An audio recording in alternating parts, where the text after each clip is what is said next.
Well, here we are. Why do I start these videos with a picture of me? It's because I want you to know there's an actual human being involved, and it's not just all stuff like this over here, whatever that is.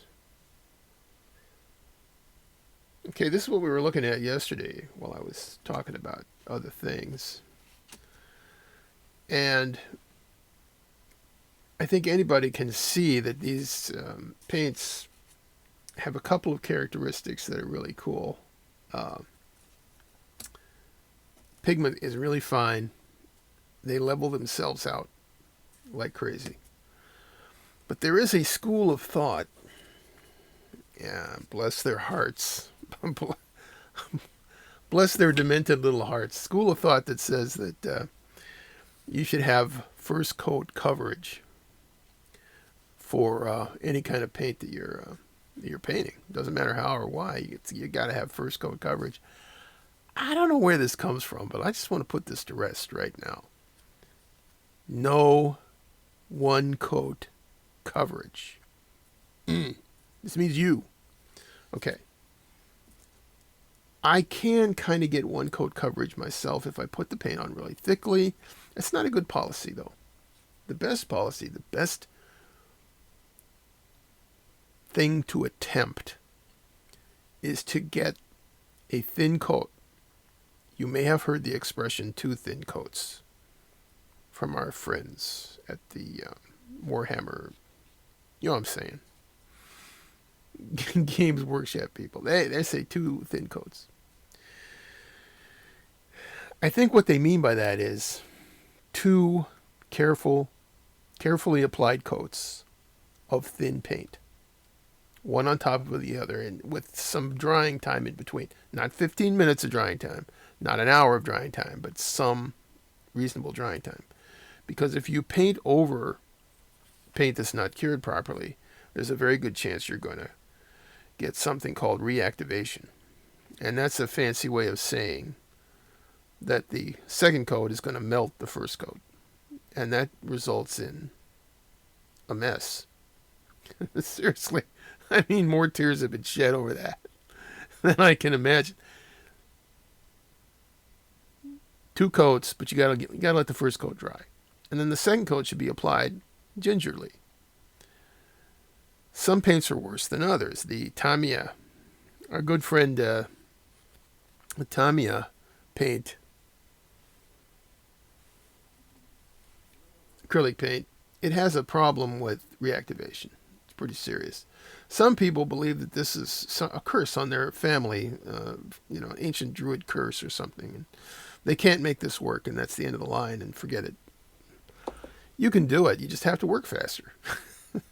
The second coat's going to melt the first coat. Okay. You get something like this. You put on your paint. You get some Vallejo. You put the paint on there. You say, I'm gonna listen to Uncle Dan. Uncle Dan knows what he's talking about. That brush painter guy. He's a genius. I could go on, but anyway, you're gonna look at this and you're gonna say, that didn't cover very well. I didn't get the coverage I wanted. It looks streaky. It looks blobby. It's streaky, blobby, whatever other expressions of Cockney, disapproval. Blobby, streaky, brush marks. I could call those brush marks if I wanted to. I could say, look, it looks like somebody brushed it on, and then brush marks. I think I don't even understand what this guy's talking about. He says he doesn't have brush marks, but look at that. It's brush marks. Well, it all depends on your interpretation of language. We're in America, and we interpret things American way over here. Okay? All right, Dane. Now, here is what you're aiming for. This is two thin coats. So this is coat number 2, right? This is the Revell paint after I applied the second coat, and then I went to the trouble for y'all of waiting for it to dry and put it on this video. Now you can see there are still some streaks here. This is a very difficult. These things are extremely difficult. These checkerboards. These things are difficult to cover. I made them that way deliberately. They're difficult.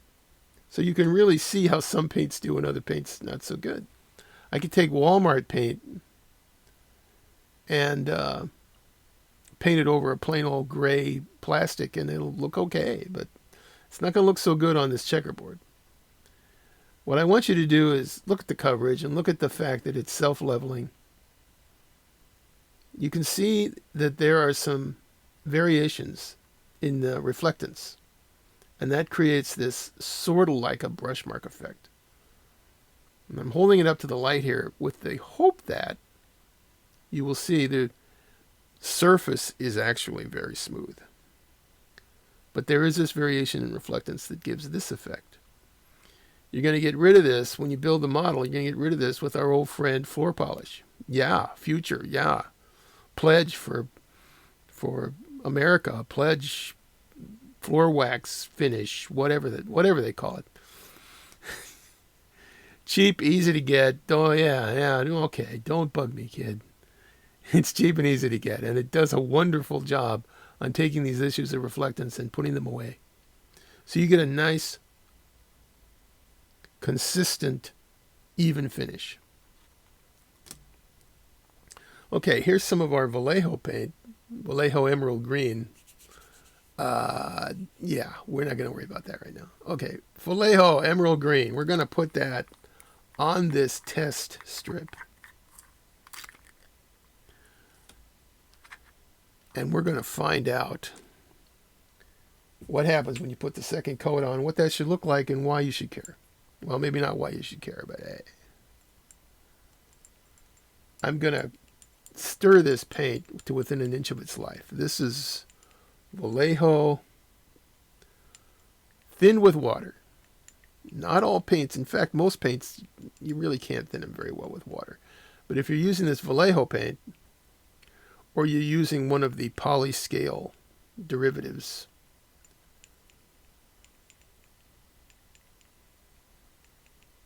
you can thin them with water. Put a lot of water in there. I want you to look at this very carefully. Watch this carefully. This is the kind of consistency we're looking for here. This is it right here. Some people might say, I don't know, that's like what, goat's milk? This is like that milk that Luke Skywalker drank, the green milk. This is that milk right here. You can tell. Yeah. And it's also good. It's also paint. The secret's out. Now we know how they make this good paint. You got to go to some other planet and milk some beast. I don't know. It's not, we don't want to go there. All right.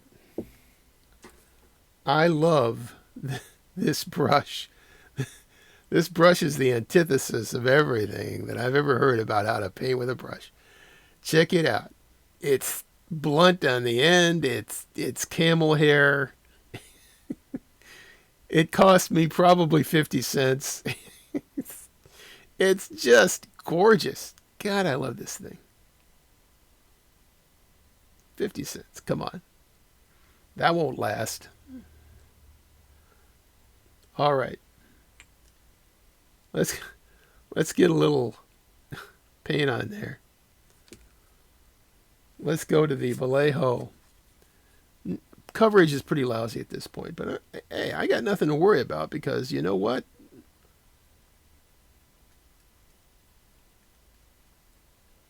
I kind of know what I'm doing.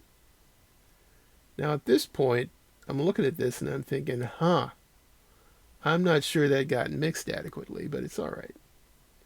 I can kind of fake it. But you'll notice there's evidence that the paint's not mixed thoroughly. So when I say you got to mix it, I'm not joking around. You got to really get in there and stir it. I didn't stir it adequately. Shaking is never going to do this for you. Unless you have some kind of Dr. Evil paint shaker that has lasers on its head.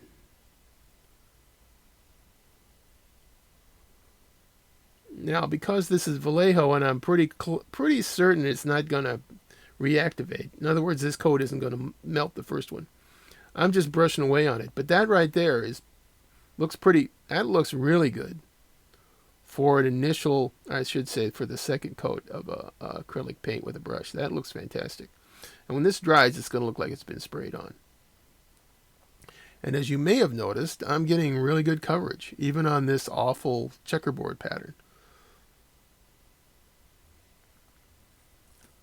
Okay. That is my demonstration for today. We're going to try, over time, to familiarize you with the whole idea of getting this paint onto a surface, any kind of paint, without having to have too much of a nervous breakdown to get there. All right? All right.